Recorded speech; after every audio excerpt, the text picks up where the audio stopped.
Hi, Melinda. You're on mute. One more time.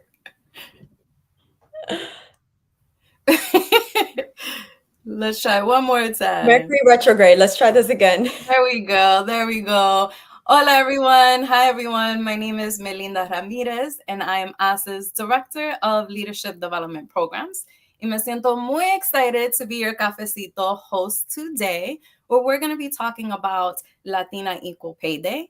I know last week I had the honor of being the Cafecito guest talking about Latina Equal Pay Day being mañana, tomorrow, December 8th. And it'll mark how far into the new year Latinas must work in order to earn as much as their white, non Hispanic male counterparts made the previous year. We talked a little bit about a range of numbers, that we're talking a little bit about full time, part time work, those that were laid off, and most impacted by the pandemic.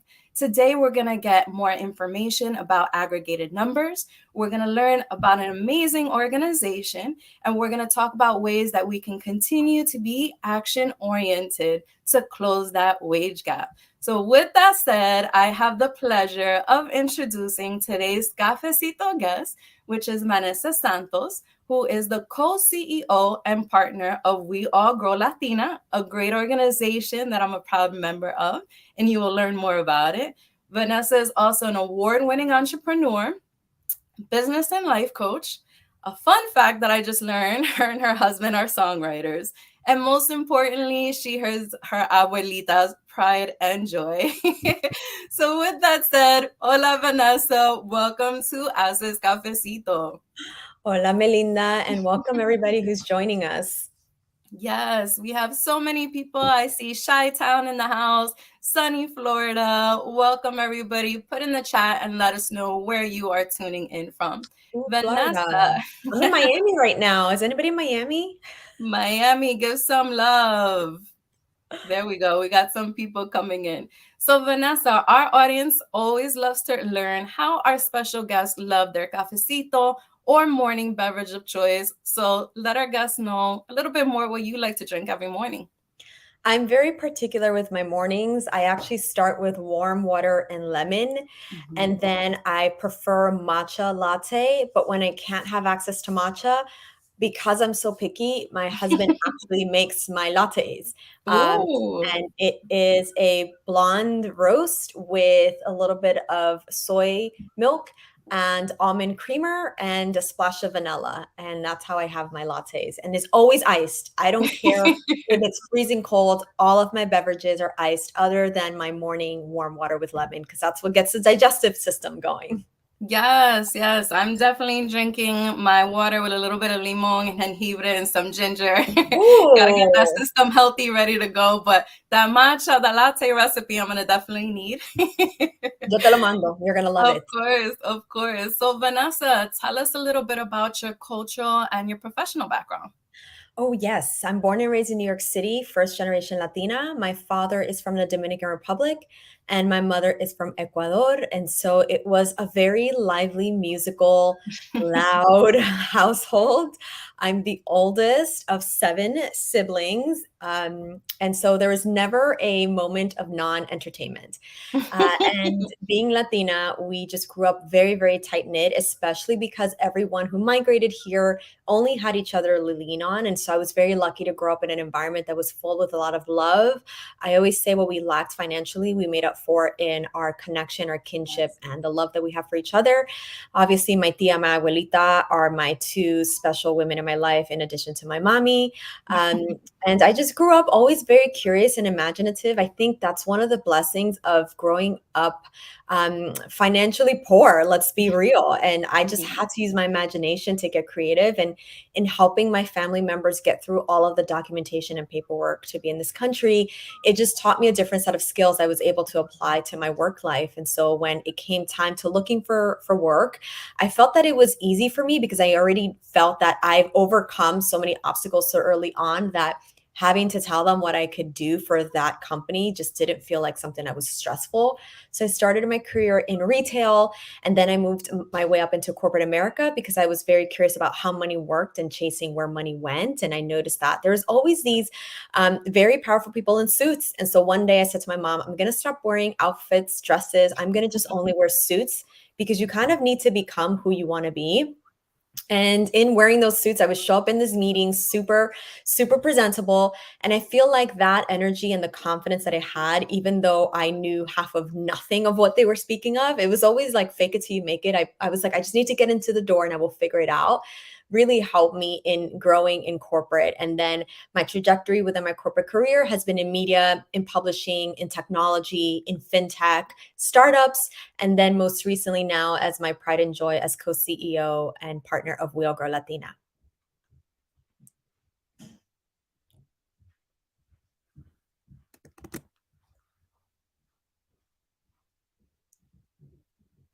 Let me know if you're still able to hear me. I feel like there's a weird pause. I can't tell if it's on purpose or not. Because if you're frozen, Melinda, I'll keep going with the show because now I'm like the only one on the screen. Okay, hi. So now y'all are with me for a moment until Melinda comes back. And she has a set of questions, and the whole purpose of today's show is to talk about Latina Equal Pay Day. So I'll give her a few minutes to connect and come back on before we get started with the show. But if anyone is in Miami, let me know so we can connect. Yes. Oh my God, look at these chats. Yeah, you can hear me, Rosie. Thank you. Thank you.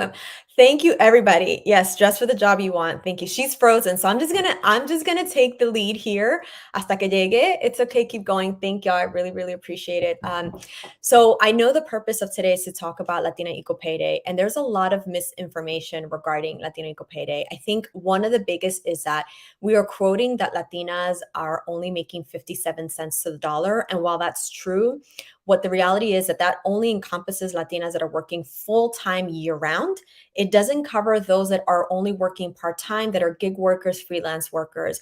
And so in order to be truly inclusive, and if you aggregate what that is, in reality, Latinas that are full-time, part-time, gig, and freelance workers working year-round or part-time only make 54 cents for every dollar earned by a white non-Hispanic man, which means that Latinas must work nearly 2 years more to earn what a white non-Hispanic man earns each year. And then on top of that, and this is the fact that really gets me, is that Latinas lose nearly $1.2 million in a lifetime because of the fact that we are leaving or so much money is left on the table. So we would need to work until we're nearly 90 years old, which is close to beyond our life expectancy, and just to make the same amount that a white man earns by the age of 60. And this is according to the Women's National Law Center. And so it's very important as well where we're sourcing our information from so that we can be accurate and paint a real picture of what's happening in today's economy and landscape. For me, to be honest with y'all, and the nuevo, I'm just gonna run the show for now until Melinda comes back. I hope y'all are okay with this. Melinda, I'm already hearing facts. Thank you. You are a champ. Not sure what happened, but the show must go on. So I am tuning in from my cell phone. Thank you so much. And I appreciate everyone and their patience. So, Vanessa, thank you for sharing your cultural and professional background. And I always love how you keep it authentic on social media and all the events that you do to really show that heart-centered leadership and what that looks like, because I know as a Latina that representation matters, and how you and the rest of the We All Grow Latina team leverage their Latinidad, make us really talk about not only having a seat at the table, but owning, as you say in your own words, owning the damn table. Yep. We're going to be talking about next a little bit more about We All Grow Latina. So if you could let our audience know a little bit more about that and some information about Latina Equal Pay Day. I would love to. Thank you. Thank you. And I'm also going to look at some of the questions in the comments because they're really impactful.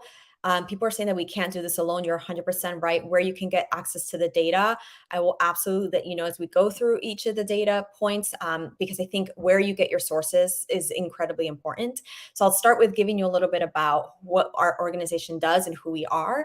So We All Grow Latina is 100% Latina owned and operated community-driven platform that provides Latinas and Femme Latines access to resources and connections for professional and personal growth.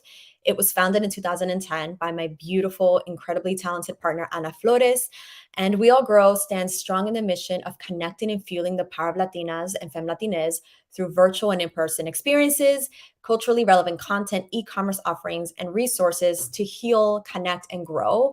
Because at the end of the day, and I know this to be true, is if one of us grows, we all grow. In order for us to have more social and economic power, we need to really collaborate over compete. And there's so many of us that are the first at doing something. There's so many of us that are in spaces that don't look and weren't created for us. And so sometimes I know that it can feel like a burden to have to be the first, but it's so important that we were there, and we're there for a reason. It's a divine gift that we are in those places because we have the talents to be. And so it's kind of like our responsibility to open the doors and bring our compatriotas, bring our amigas and amigos to the table so that together we can build more social and economic power. I love that. And I love how you're always talking about building community and collaboration over competition. There's strength in being able to work together. So can you tell us about Latina Equal Pay Day? I know last time we talked about a range because we were talking about those that were affected by COVID, that lost their jobs and payoff. Tell us about the most updated numbers. Absolutely. So I'm very fortunate. A very good friend, Monica Ramirez, does a lot of the work in the field in really understanding the research and bringing them to the forefront. And then we work with her and a number of other organizations to leverage appropriate data points, such as HACE, such as the National Women's Law Center, to really understand where we stand as a collective. And so Latinas that are working full time, year round, part-time, gig workers, and freelance collectively only earn 54 cents for every dollar that a white non-Hispanic man earns. And then Latinas who work full-time year-round with no breaks earn 57 cents to the dollar. And the reason why we recognize it is that we're raising awareness. It's very important to say that we're not celebrating because there's nothing to celebrate.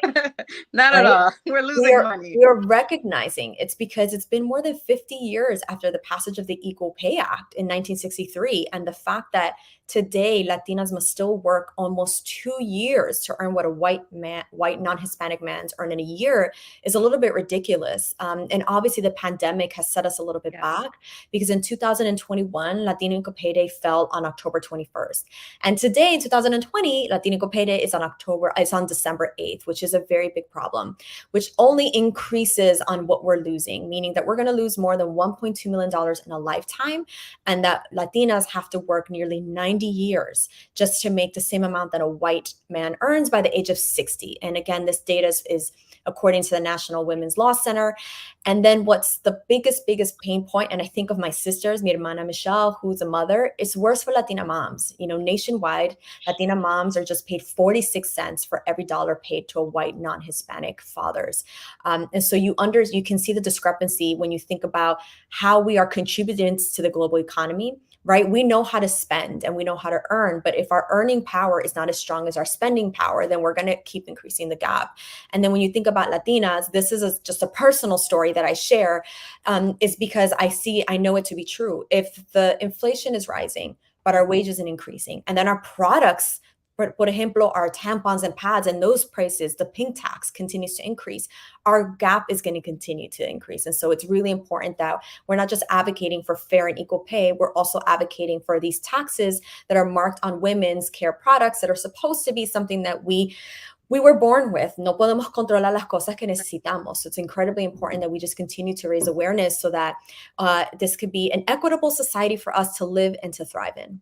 Absolutely. And I love how you talk about those numbers because it's so imperative for us to have that awareness. I'm also a new mama. I say new, she's still under two. So that's a new mama, girl. Yes, figuring Bless that your out. heart, 2 years And old. we see, yes. Those terrible twos are coming in early. Love her though. We see how many Latinas contribute, and so many are head of household, representing almost 3 million in the United States. And Patricia talked about yesterday at the incredible event with Indeed and LinkedIn and We All Grow, when we started talking about that we contribute to the over 2.8 gross domestic product. We have that purchasing power. We are being able to be forces, yet we're still not represented correctly in those spaces where we can make those changes. And also we're still still lagging behind. We are the lowest paid working group, Hispanics in general, too. So, what are some actions, Vanessa, that we can all do, our Latinas and our allies, to be able to help close this gap? Absolutely. So the first thing I want to do is by getting rid of a misconception because there's a very big misconception that Latinas, Latinos don't ask for promotions. In Mhm. fact, Latinas ask for promotions and raises as the same rate as white men, Yeah. yet are 29% less likely to receive that. And they're more likely to be passed over for a promotion. And so when those systemic inequities exist, we're still going to have these issues. And so you said a very key word is what are the alliances? We need allies. We need allies entre nosotros, entre organizations, entre our peers. One thing that I learned from my corporate experience is when I started in the corporate world, I didn't know how to negotiate because I was afraid. I just had this mentality of gratefulness and I'm so lucky to have a job. My family just instilled in me really hard work, not to make noise because we have to think about where they came from. And that immigrant mentality sometimes can actually suppress and minimize us because we feel that's the only way to succeed in this country is to try to fit in and assimilate and to shrink ourselves.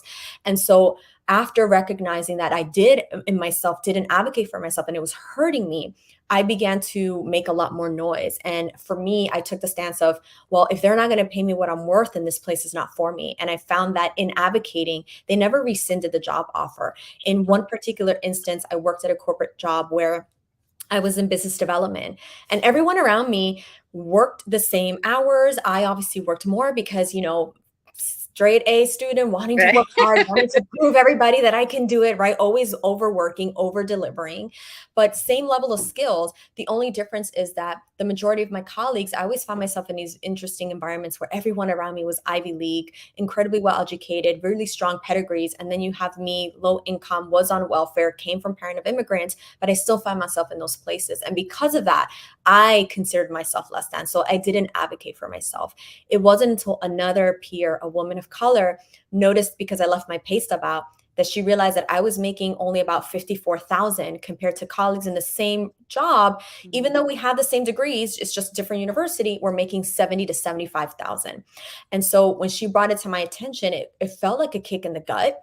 And then as opposed to doing something about it, the first week, all I did is I had a lot of shame. I had a lot of shame of why am I getting paid less? Is it I'm not good enough? And in a follow-up conversation with her, she actually said, no, you are better. You're running circles around them. You need to advocate for yourself. And so what I did is I asked for a pay adjustment, Mhm. in which is you recognize the data and the market trends where I was living at the time, what people were making around me. And I was able to showcase I've delivered X, Y, and Z. All of my peers are making this. In order for this to be equitable for myself, and for myself to continue to deliver the amount of work that I am, I need to be I need to be compensated equally.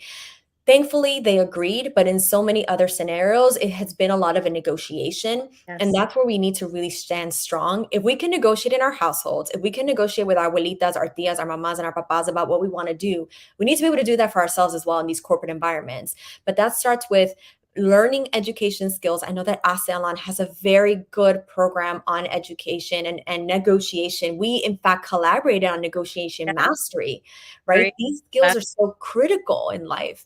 And so learning those skills is incredibly important. But the second key thing that has been game changing for me is not hiding what you make and sharing that with your amigas. I have never been about not talking about money because I recognize that if we don't talk about money, we're going to stay in the same place. And so Absolutely. I've always talked about my salary with my girlfriends. We exchange information and then we use that data to help inform how we approach our negotiations going forward.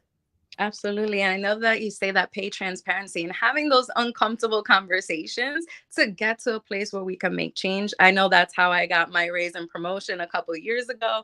My colleagues got all together. We shared that information. We conducted market analysis research. We practiced together because it is the skill of negotiation Mhm. practice. So definitely we want to continue talking about things that we can do and what allies can do, like you said, your ally to kind of bring it to your attention and really get that needle moving forward to closing that gap. So we love for the next few minutes just to take it to the chat and see what kind of questions or comments are out there for Vanessa. So I know we have a lot of engagement going on. Oh my God, I'm loving this chat. Yes, I see One is from Rosie. Can you talk a little bit more about how we can, as employees, seek the data to see where we are aligned in our organization in relation to equal pay?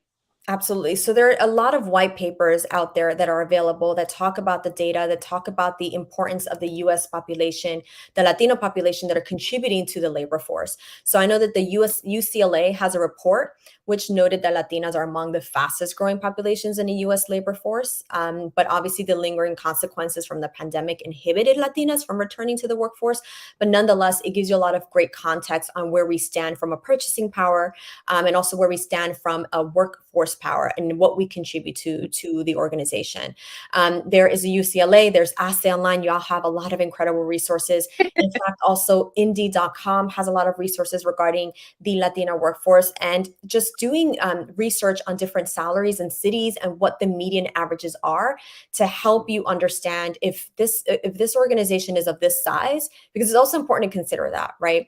They're startup organizations, they're never going to pay the same, but then what you do benefit from is probably the culture, the internal culture, the fact that you have that one-on-one connection with the CEOs and the founders. And that's a very different set of experience that money can't actually buy. I do remember thinking the happiest times I've ever been has been at startups compared to big corporate organizations where, yes, you make so much more money, but there is something that you do sacrifice. And probably that is your mental health. You're probably overworking. And so you have to find an environment that works for you, and also do the proper research of, if you are going to apply for a job, do yourself a favor in interviewing the person interviewing you. This Yeah, is not just about you. You need to make sure that it's a really good marriage, because yes, they may be paying you for a service, but it's still your time, energy, and talents that are being contributed to the growth of that company.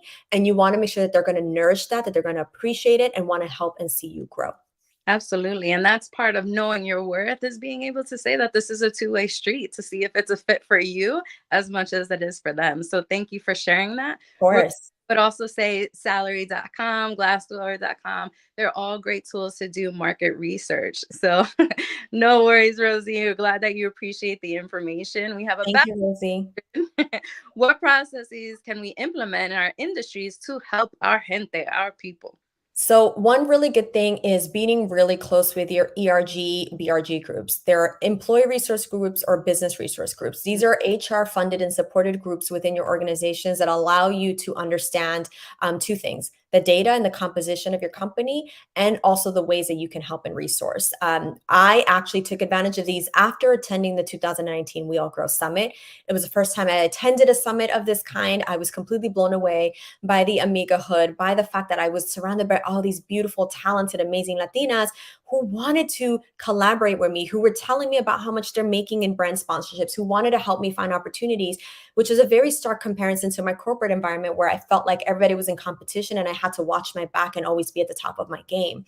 And so after attending the summit, I came back with this renewed sense of energy of, okay, how can I apply what I just learned? How can I take this feeling, bottle it up, and bring this to my work environment to help my colleagues, to help my other Latinas? Because there was a group of us that truly wanted to see each other succeed. We just didn't feel like we had the tools or the resources. And so the first thing I did is I went to our HR resource group. I went to our head of HR and I said, I just came from this conference. I have a really good idea. I think that the Latinas in this organization work really hard, but all of us are stuck in lower or middle management. What kind of programs do we have in place to help them get to higher management executive roles so that we can bridge that gap? And then what does that look like from a salary perspective? And so just having those open and honest conversations and putting yourself as that person who's willing to do that extra work will really help you in trying to implement new ways to support your own comunidad. There are other ways that you can help and support is by perhaps joining our community. It's called amigas.weallgrowlatina.com. You can create a circle, connect with other community members to learn about where you are and collaborate, brainstorm, and see what we can build together. Connect with the asset community, continue to connect within amongst yourselves to say, what can we do together as a collective? Because what we have found is that doing it alone is very hard, and you don't have to do it. It's doing it in community that's going to allow you to actually move the needle for our own community. And I would say the next thing a process that we can implement, that I have implemented, that my own Partners have implemented Anna and Melissa. Something that we do is if something doesn't work for us, when a brand comes to us or a partnership comes to us, we don't just decline it. We say, it doesn't work for us, but here's some other brands or talent or influencers that I think you should work with. Entonces, por ejemplo, there was once I had a job interview and there was something that just didn't feel right for me anymore. And I declined it. But instead of just declining, I said, I don't think this is right for me, but here are two other Latinas that I know would love this job and have the experience. Would you be open to interviewing them? And so it's opening up those doors so that more of us could be at the table so that we could collectively own the table. I love that. I love the concept, as I always preach. It's me and we, right? What can Yes. Oh, I love that. I empower myself and how can I bring others along with me? You know, whatever we do para nuestra comunidad is really important. So thank you so much for doing that. We have information about the negotiation mastery workshop. Melissa, I'm glad you loved it. I was one of the coaches and I thought it was phenomenal last year and hope to bring it back. So definitely we need to keep doing that, keep practicing, sharing those resources, because it is not only about me, it's about we as a community to continue to grow, or we all grow together, right? So Vanessa, we have a couple minutes left and we see so much engagement in the chat. We know that people can connect on haceonline.org. We have several social media channels for We All Grow Latina, which our social engagement management team will put in the chat. But I would love to hear, as a closing statement, what is something that you are very positive or most hopeful for going into the new year 2023 already? Oh my God, ya vamos al 2023, Dios mío. Honestly, what I'm really hopeful for is the fact that we can feel the shift, we can feel the ripple effect of what our collective as a comunidad has been going through over the last decade, that we're entering 2023 with this renewed spirit of ya no más. We're not here going to tolerate the mediocrity. We're not just going to be a check mark. We're not just going to subscribe to the status quo, because we understand the power that we have. If Latinas decide to stop spending money one day, the economy will collapse.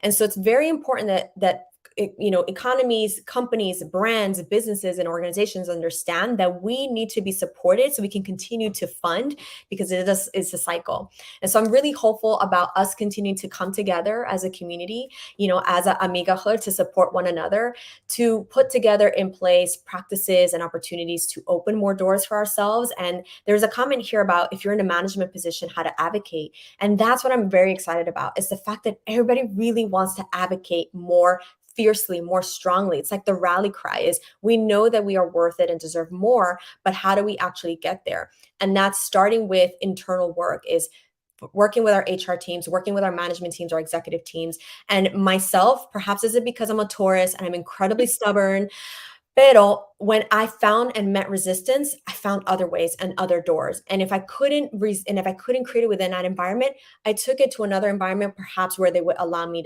to nourish it. Don't feel stuck in any one situation. And if you do, ask for help. De nuevo, no lo tenemos que hacer sola. So I'm just very hopeful about the advocacy that I'm seeing, feeling, and experiencing from our comunidad.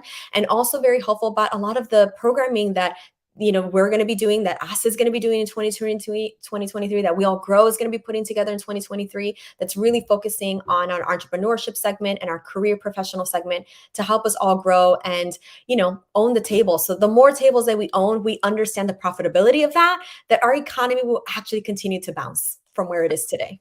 I love that. Thank you for saying everything in a nutshell. Ya no más, right? Ya no más. Together we all grow. And págame. Like, exactly. Págame, okay? So págame, so we can continue to move the needle to closing that gap, to making an economy change, to making political changes, to making policy changes. So we all grow together. It's been such a pleasure, Vanessa, despite technical difficulties, to connect and engage. Girl, I started talking. The chat is the one that kept me going. Yes. We're like, no, keep going, girls. We will keep the show on the road. For those of you who really want to get into those conversations, connect with We All Grow Latina. Connect with haceonline.org. We have so many programming, resources, and events.